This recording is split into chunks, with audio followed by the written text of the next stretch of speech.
live on Facebook. I am Samantha with the NVLD project, and this is Linda. She's here with us today for our first Facebook Live ever. We are so excited to have her here. She's going to chat with us for the next 20 minutes or so, and then hopefully if you guys submit some questions on this video, we'll answer those for you to the best of our ability and get some advice and stories. And we're really just here a very casual chat with Linda today. She's one of our project social ambassadors. She's an adult with NVLD, and she also runs a tutoring center that she's going to tell us a little bit more about today. So I'm going to start by turning this over to her. Okay. And she's going to share her background and a little bit of her story with us today. Hi, everybody. I just want to know if you can see and hear us, because we're kind of new to this Facebook Live. Can somebody say, yes, we see you, you're on, you're live? I'm going to tell you my story. I don't have a tutoring center. I work on, because tutoring kind of doesn't help, but I'll get to that. Okay. And if you have any questions, just type them in.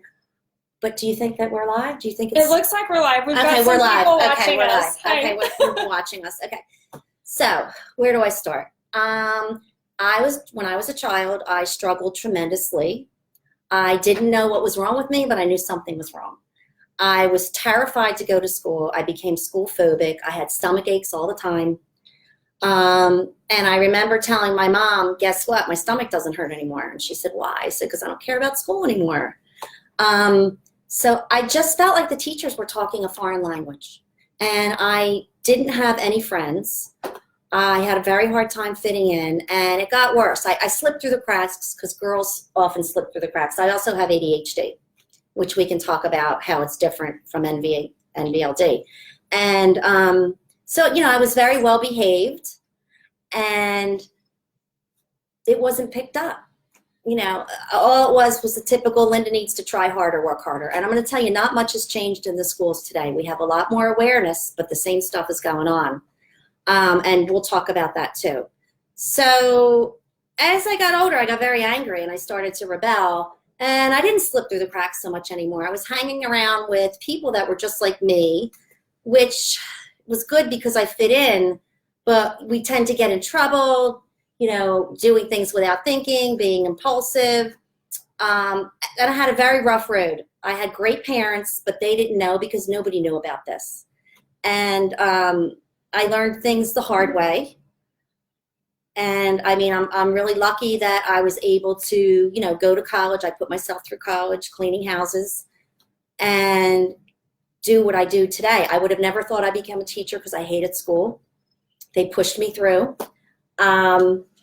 So fast forward, I was headed where I probably could have been pregnant and on drugs. Okay, but fast forward, I became a school teacher. And it does take your kids longer to achieve college. It can take 5 years. I didn't start till I was 22 because the brain is still developing up until the age of 25. And a lot of parents need to understand that, yes, you're going to have to support your kids. They're not at their level. So even though they're 27, you may have a 15-year-old on your hands, and you may be very frustrated and angry saying, I'm doing everything to help you, but you don't appreciate it because they don't get it. Nobody really is getting what's going on. So started teaching, realized that, I'm just like these kids. At first I thought they were bad.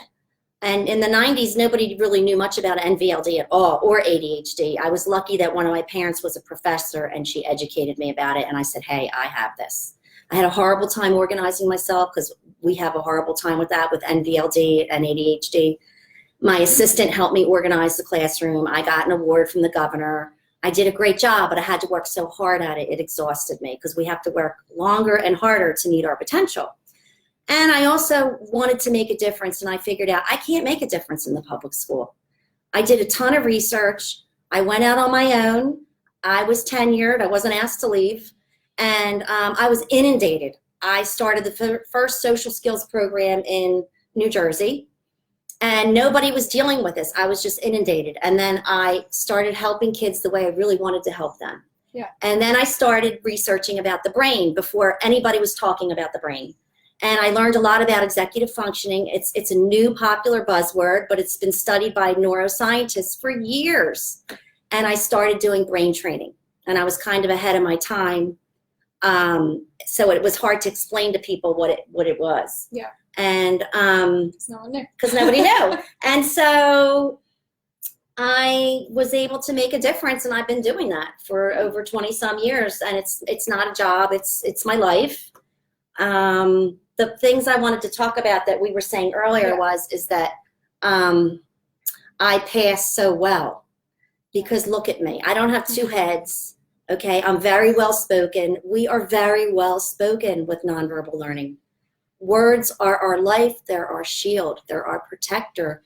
We can't function without them. We don't pick up, about 80% is nonverbal body language. We don't pick it up. We're very blunt. We're very literal. So if you have a kid, if you're a parent, and if you're an adult, please ask me your questions, because I don't want to say just kids.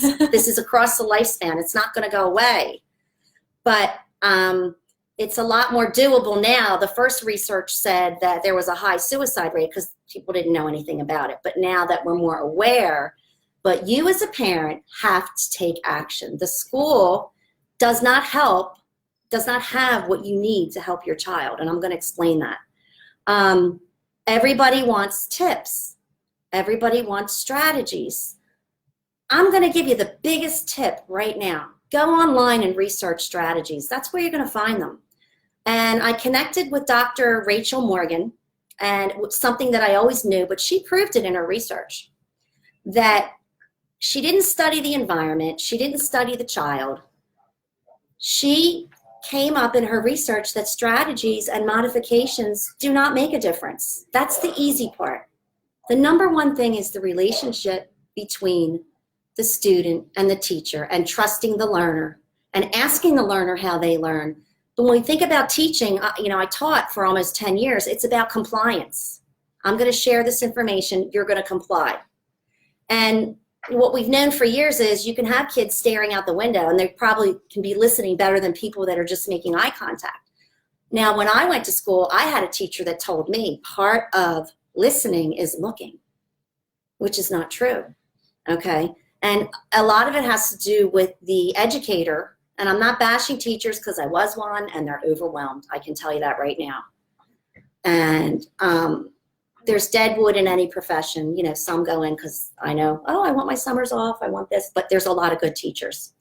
And they're just overwhelmed what they're expected to do. But where was I? The looking thing? Yeah, how you don't have to look at someone to hear, and so talking about the strategies in the classroom. Oh, right. So her research, right. Students, yeah. And she said that it's trusting the learner and listening to the learner. And I think the learner, to even expand it, they have to feel safe. We have so much anxiety going to school. I hated going to school. I was scared every single second. People that have nonverbal learning disorders and on the spectrum, and they're different things, but they do have some of the same characteristics, are scared all the time because they don't understand what's going on, and they're given a lot of negative feedback. Yeah. And the anxiety is really, really high. And if you don't treat this the right way, and I'm very opinionated about this, okay, I think I know the right way, you're going to struggle, because strategies of what they're doing in schools and IEPs and 504 plans are not the answer, okay? And that's what the research clearly says.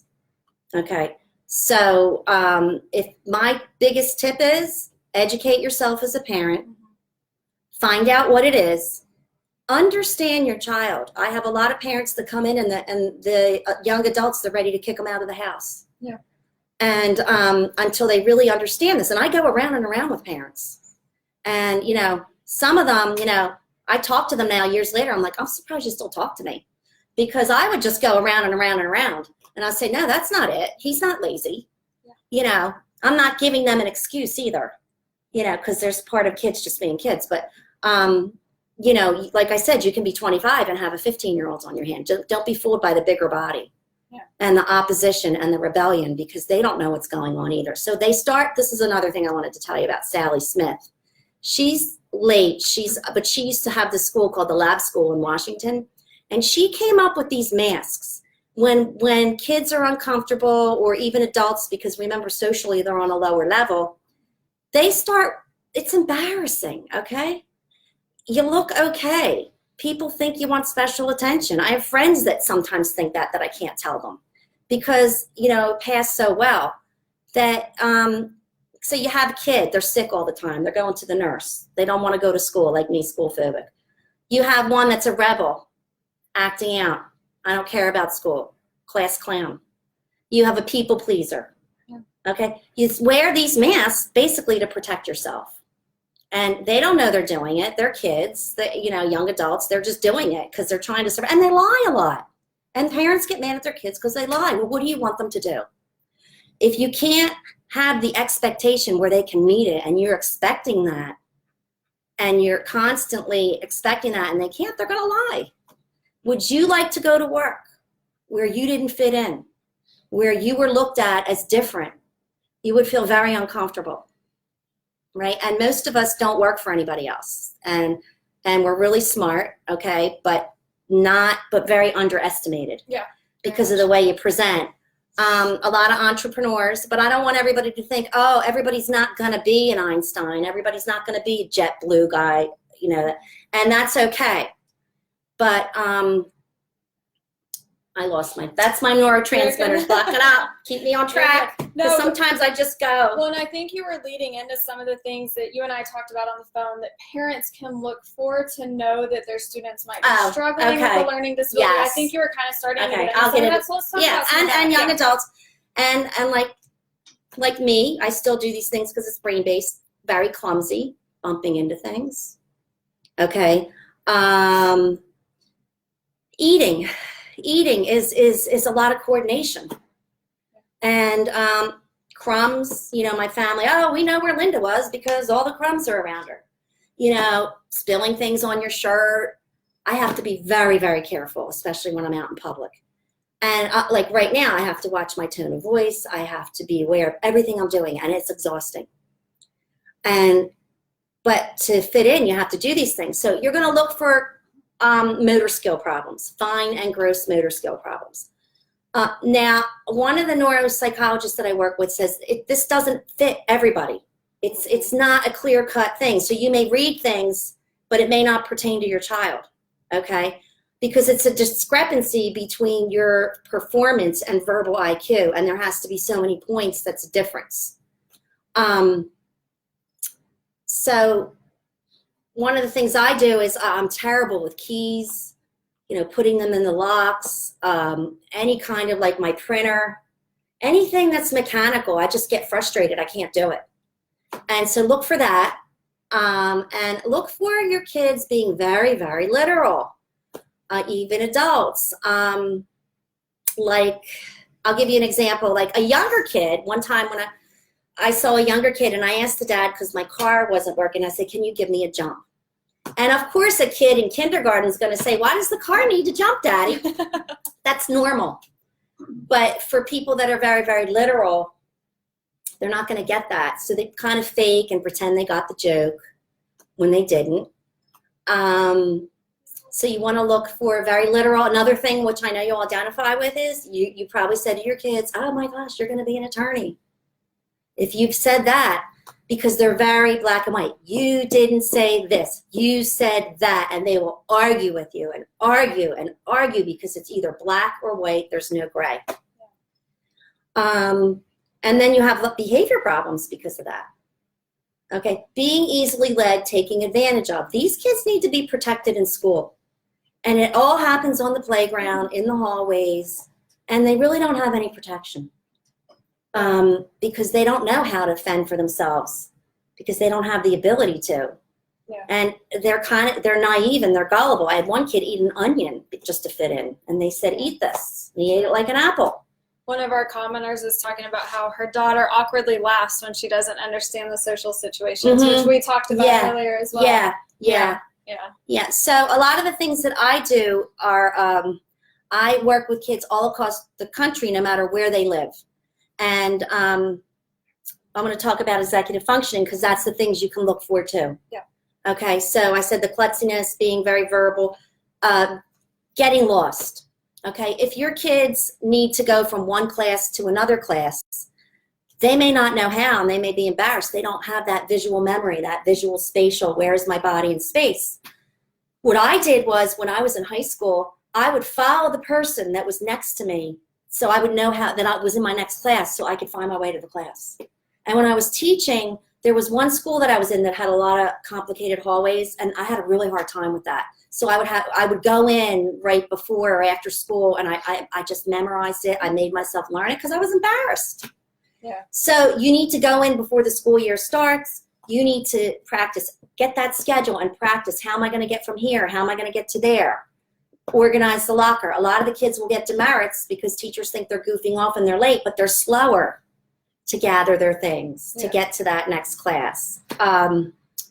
So that's also one of the things. That brings a question to my mind. So how important in your life, when you were a student and even now as an adult and a professional, is that schedule and that daily routine? How important is that to you and kind of like getting through the day and all of that? Yeah, it's really, really hard. And I can't tell you that people with ADHD and nonverbal learning disorders, we need structure and we don't like change. So like if you tell your kid, we're going to Kmart and we're going to the grocery store, and you throw one or two other things in there, they might just have a meltdown. Yeah. Because structure, they memorize their environment, so changes are hard. But when you have the ADHD component, it's so hard. And I can't stand it when people say, well, use your strategies, put your keys in the same place. Yeah, okay. We have to be able to apply them to do them. And when you have 10 million strategies, they're not all going to work, and life happens. Like you're putting fires out all day. Yeah. You don't know if you're going to get there on time. You're so proud that you made your lunch. I used to be so proud. I made my lunch in the morning. I got up on time because with ADHD, it's so hard to get up in the morning. Yeah. Make the lunch, and then of course I'd leave the house and I'd forget the lunch there. And then maybe I had my outfit picked out, and then already that's a strategy, right? Well, I'm clumsy. I messed my top up. Then I putting clothes together is hard with colors. I tell people a lot of black and solids. So you can have these strategies, but it doesn't mean they're foolproof. Yeah. It's all about, and that's the myth of executive functioning. But what were we saying about before that? Just talking about the importance of like the schedule and everything. Right. Yeah. So you can see how my mind goes all over. The schedule is very, very important for kids, especially getting them out of the house in the morning can be a nightmare. So one of the things you can do is, you can have like a picture schedule, and you can have them buy into it, go on Google Images, everything you're going to do, put them on business cards, print them out, laminate them, get a poster board, even for older people. Yeah. Put Velcro on each side, put your schedule of all the things you're going to do. It has to be hands-on. Doesn't usually work on the phone, although for some people it does. Yeah. I do this, I go to the bathroom, I pull it off, and then I go there and I put it there. Because sometimes kids, they get lost in the bathroom for hours. So you have to have, and when you have the structure, you're going to have less behavior problems and less anxiety. Yeah. But as an adult, it's still hard to have that structure. Yeah. For me. I still struggle with it.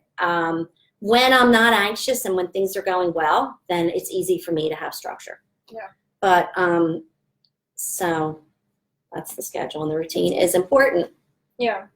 So another thing that you and I had talked about was for adults kind of honing in on what you're good at and your skills to have that success in the future and post school or later in life. And so I want to kind of tap into the adult side of having NVLD as well, and kind of how did you find what you're good at? How did you hone in on those skills? What did you do to make sure that as an adult that you're a professional, you've got this business and you're very successful and that kind of stuff. Right. For me, I made it because I was more afraid of being a nothing. Yeah. And I have a lot of drive and a lot of perseverance. And that is what saved me. If you don't have that, it's very, very hard. And I don't have the inattentive type of ADHD where I'm spacey or daydreaming. So where you have a hard time getting started because everybody's different. Yeah. But I have seen a lot of sad stories, and they don't have to be that way. But unfortunately, they still are until we get like what you're doing with the project and what I'm doing, the awareness. You can't ignore weaknesses. Everybody wants to focus on strengths. You do have to focus on strengths, but you can't ignore weaknesses. You have to develop those executive functioning weaknesses to be successful. I have somebody that just lost 3 and 4 jobs. And, you know, by focusing on strengths, it wasn't enough. Okay, Yeah. so you can focus on your strengths and do what you're good at, and structure your environment for you. But honestly, the biggest thing is, before we even get into is having a mentor and having somebody care about you and having somebody that's going to guide you and take an interest in you. And I had that. Who was this? My mentor was someone, when I started teaching social skills, gave me a space to teach it. Oh, nice. And I learned more from her. I would go to so many therapists. They couldn't help me. Oh, but you're a teacher. You're this, you're that. And I would feel terrible because they would act like I didn't have any problems, and I had a lot of problems. But this person was not a therapist and just really saw me for who I was. Actually, she was, but she wasn't my therapist. Yeah. She was more like a business person, a friend. And I learned more from her relationship with me and going back and forth. You have to have somebody. Yeah. If you don't, then I say you go to a church. Keep trying to find somebody that's willing to understand you and nurture you and develop you. Stay away from toxic people. I know you want friends really bad, but you're not a beggar for a handout, and that's one thing I learned. You don't just accept anybody as a friend because they'll take advantage of you. I always liked people that were blunt and literal because I knew where I stood. But unfortunately, those people sometimes are very negative and critical. But find that mentor, educate yourself, and you need to really figure out what you're good at and kind of make your life work for you. Yeah. Because sometimes working for somebody else, unless you have a really understanding boss, I have a couple people that do, but sometimes disclosing doesn't help, and other people can be bullies at work. Yeah.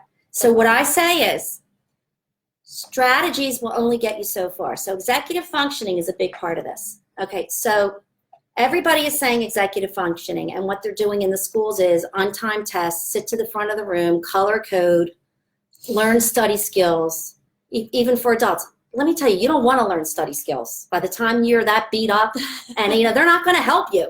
Okay, you have to work so hard to use those study skills, and you're already feeling so defeated and beat up by the time you're in middle school or high school. That's the last thing these kids want to do. And what you have to do is they are not executive functionings. They're strategies to use to help executive functioning. But now let's get into that. If you don't have a good memory and that kid needs repetition over and over and over and over to learn, okay, that you have to remediate that. You have to improve that memory. Yeah. An active working memory, if you can't use multiple things and at the same time without forgetting them, you're not going to be successful even working at a Home Depot, which I had somebody that had that and couldn't hold a job. So you have to remediate these skills. Auditory processing, they don't have the time to do this stuff in school. There's no research-based stuff in school. Teachers are very limited, even if they want to help. The best thing your teacher can do is have sympathy, empathy, and relate to the student, like Dr. Morgan says and proves with the research. They want to help, so that's the best thing they can do, but you have to take matters into your own hands. And you have to get that executive functioning, and a lot of people are not understanding that because now the brain has neuroplasticity. Everybody's jumping on the bandwagon now. Oh, it's the brain this, the brain that. They don't really know. I've been doing brain training for 25 years when nobody knew about it and thought it was quackery, just like chiropractor. So there's good programs online. There's not good programs online. I do a lot of home-based monitor programs, and I do a lot of long-distance things. So that executive functioning has to come up, and there are ways to do that. Okay, auditory processing. If you have CAPD, comes under many different names. They're going to sit you to the front of the room. They're going to either have the room wired so you can get it in better, it's not a hearing problem, or put something on the kid's desk, which is stigmatizing and embarrassing. You can remediate that, okay? It's a series of exercises. They're very intense, they're frequent, and they're for a period of time. Just like driving, and kids can text, they don't even look at it. And typing, once you got it, you do it. You don't think about it. Learning needs to be automatic, okay? Where you're not thinking about it, and strategies do not do that. So parents need to be educated, They need training.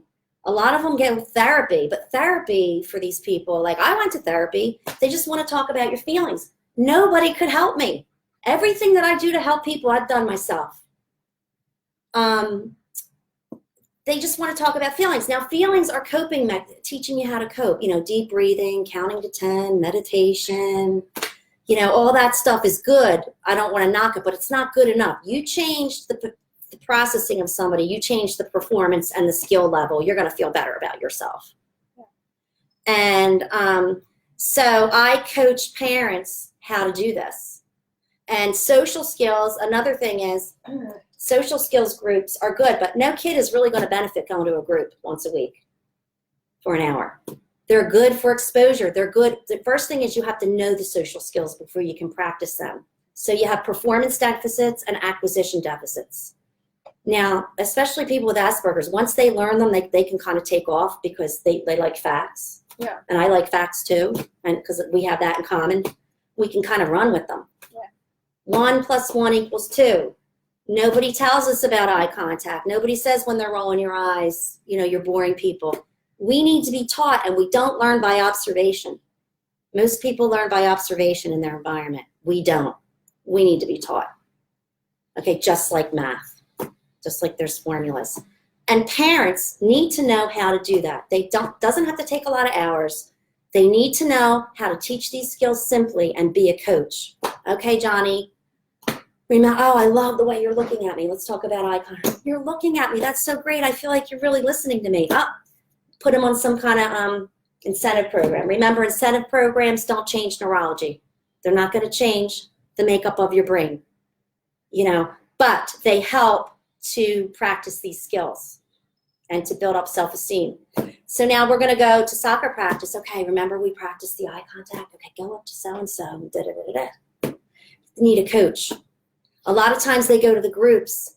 They don't want to go back because the kids are lower than them, or they're too high than them, or it's a one-size-fits-all approach. Or with the ADHD kids, if they're impulsive, they're like, Mom, I don't want to go back there. All that happened was she was like managing, you know, telling them to behave and do this and that. It was like romper room. If you're my age, you know what romper room is.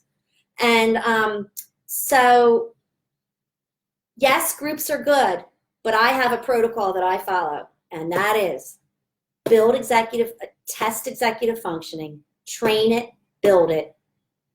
Once it's done, it's going to last forever. I tell people, don't get offended. I don't want you coming back to me, okay? Your homework is not going to take hours. You want your kid and your young adult to be independent. Then we clean up the executive functioning. Then we look at social skills. We do parent training, train kids, okay? Then I just have a whole protocol of things, and I do assessments, and then I figure out this is going to help you, and we do a lot of like tailored to you. Is it active working memory? Is it auditory processing? And then now I'm working with somebody that we've done all that, and it's kind of tricky because the mom doesn't want to be on the kid's back because she enabled the kid his whole life. The kid's 27, and she's trying to back off. But he's learned helplessness now because nobody told her he had a problem in school because he was so sweet and kind. Yeah.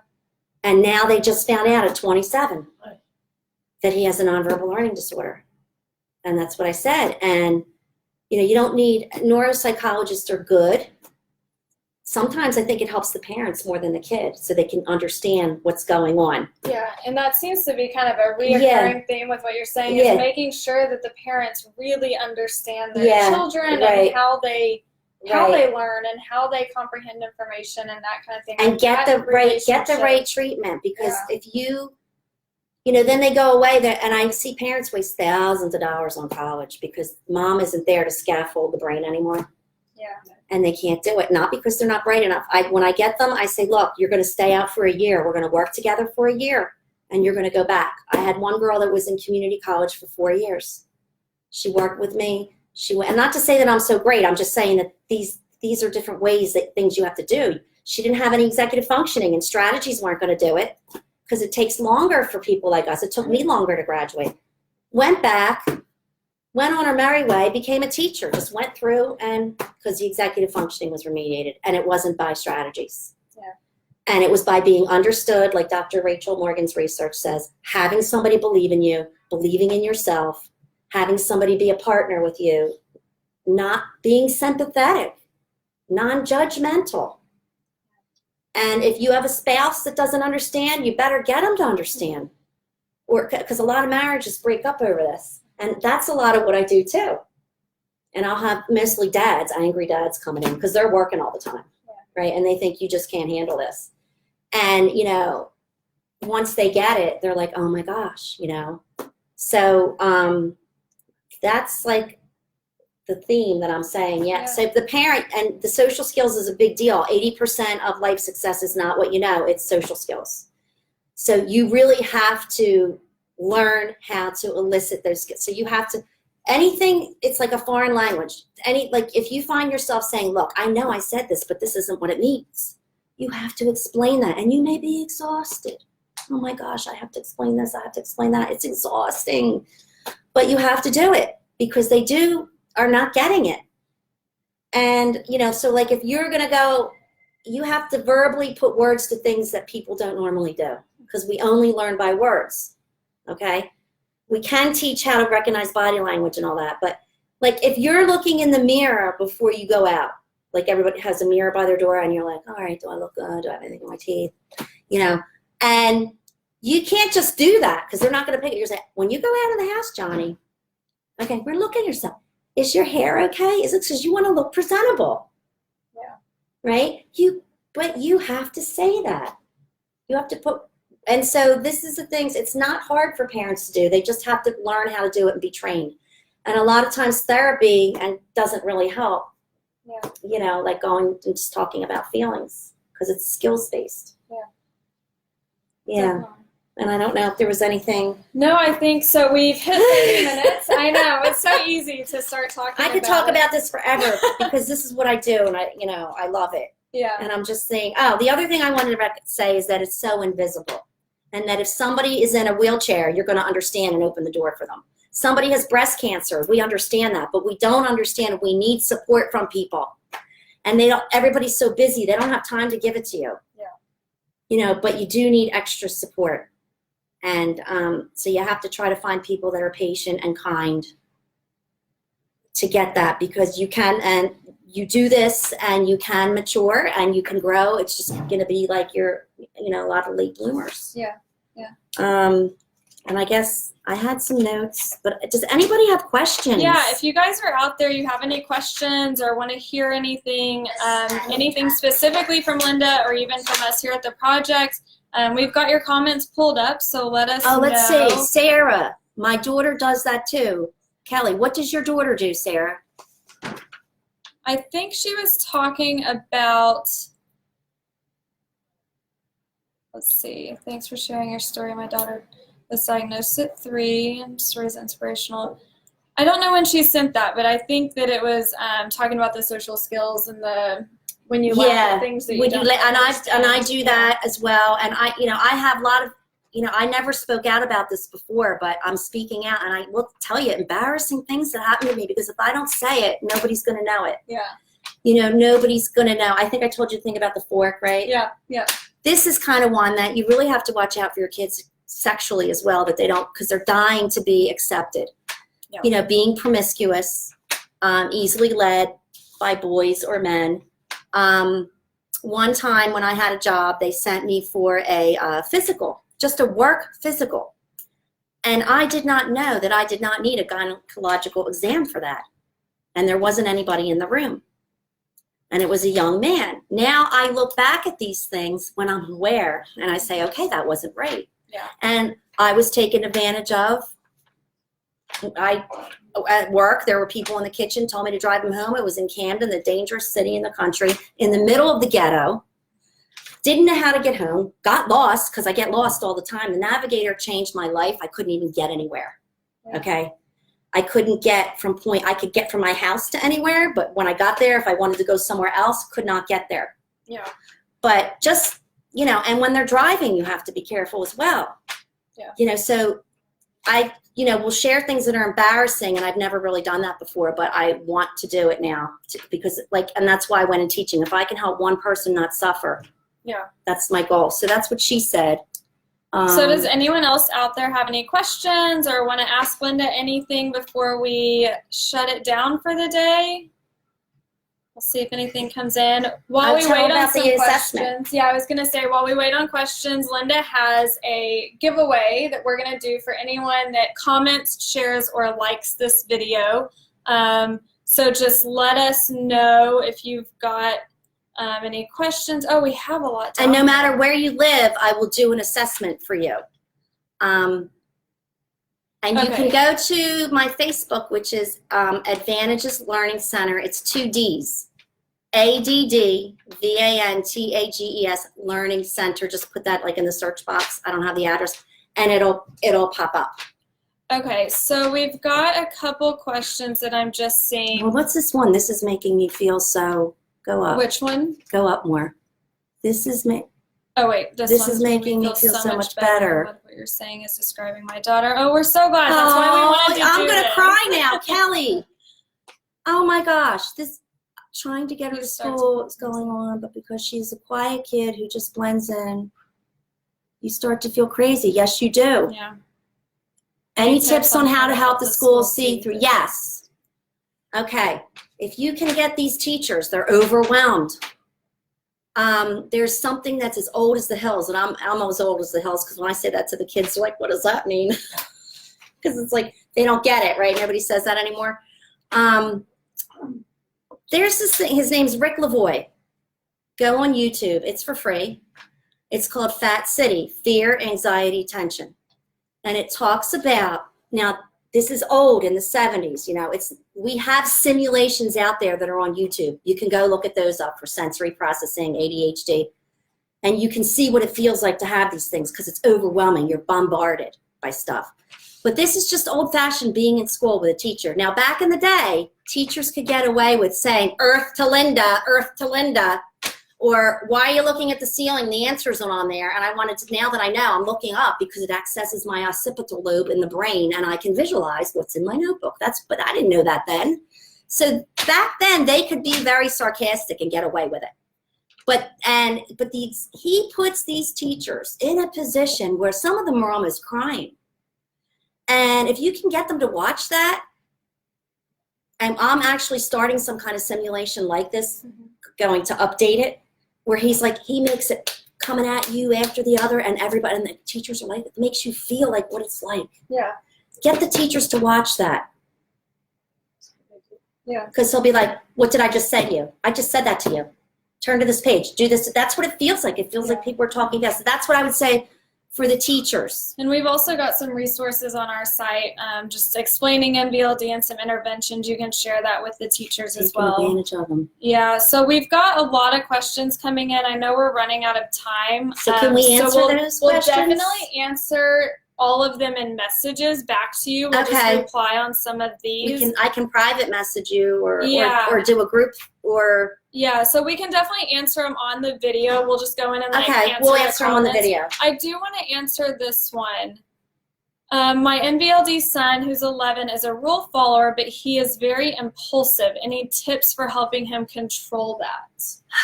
That's tough, because I just read an article about a kid that was so impulsive and did something and really wound up hurting himself but didn't mean it.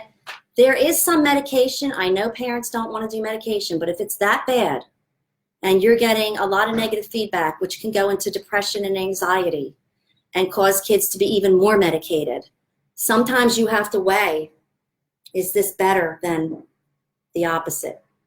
You know, I myself take Adderall, which doesn't help NVLD, but it helps ADHD. I absolutely hate taking it, okay? And I'm very holistic. Gluten, get off the gluten. The gluten is gunking the brain up.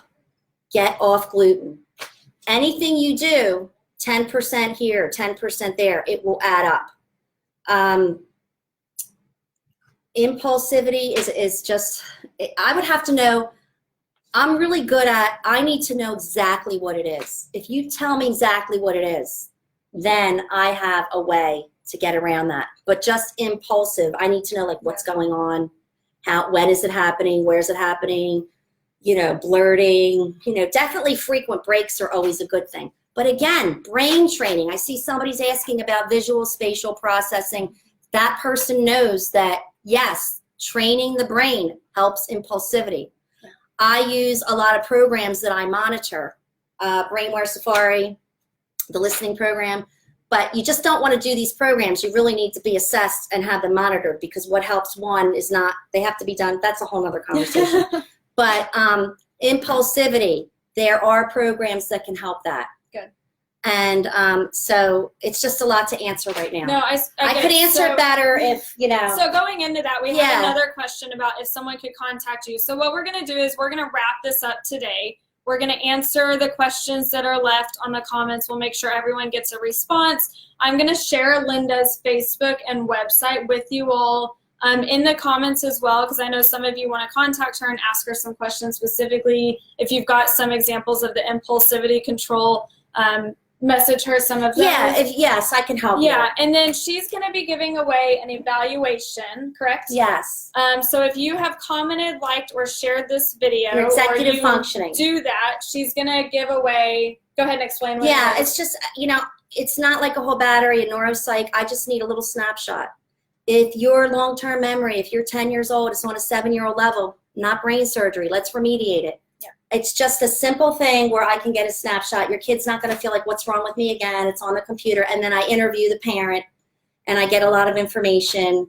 The website is kind of, you can go there, but it's being redone. It's a little outdated, but there's still good information on there. But that's what I'm giving away. And it's got your contact information. It's got my contact information on there. Okay. And its advantages, well, you're going to share it. Yeah, I'll share it so that you guys can just click on it really easily. You don't have to do anything. We are so happy that you guys tuned in today. We've got so many comments. A lot of people tuned in here today, and we are very thankful to Linda for coming all the way over from Jersey to chat with us, and I'm sure that we'll be back with her in the next few months to kind of have a follow-up and maybe chat about some specific questions or even topics that you guys present to us. We are going to try and do Facebook Live chats a little more often now with different professionals and adults and stuff. So she's kicking off our new experiment with Facebook Live, and I think it went well. So I think if you can go to the website for information, but there's some glitch in it. If you want to contact me, you can message me on Facebook. Yeah, because I'll get it sooner that way. Perfect. Yeah. All right. Thank you all. Thanks for coming. Bye. We'll see you next time. All right. Bye, everyone.